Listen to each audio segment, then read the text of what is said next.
Why does the verb overlook have such a different meaning from oversee? Oversee. Verb used with object, saw, seen, see times in. 1. To direct, work or workers, supervise, manage. He was hired to oversee the construction crews. 2. To see or observe secretly or unintentionally. We happened to oversee the burglar leaving the premises. He was overseen stealing the letters. 3. To survey or watch, as from a higher position. 4. To look over, examine, inspect. Overlook.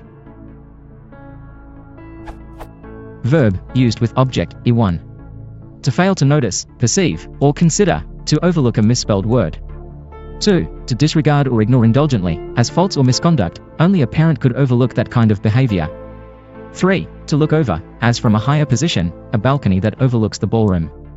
4. To afford a view over, look down or out upon, a hill overlooking the sea. The third definitions of each are similar, but even there, oversee is used only with persons, and overlook is used only with things like balconies. Why are they so different? Oversee makes sense to me, but can someone trace down the reason why overlook often means fail to notice?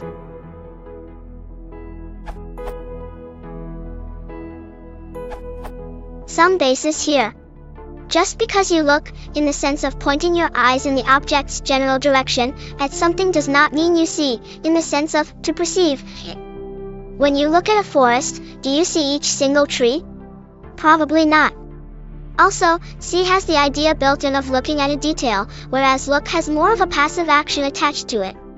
Back to the question. In the case of overlook, you are looking above, i.e., over, something, so you aren't looking at it.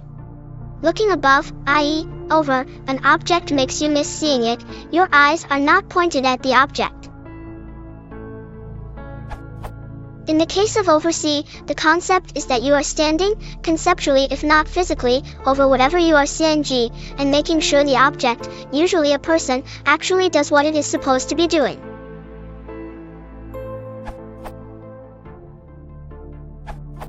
In the past, they have been used with each other's meanings, but these senses have now fallen out of use. Just part of the way language changes. They used to overlap more, but now they don't, and there may not be any particular reason why.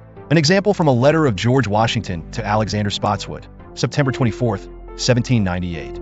I shall depend upon your overseer, Roger Farrell, for my mansion house concern, and Brooks Joyner, to overlook my carpenters.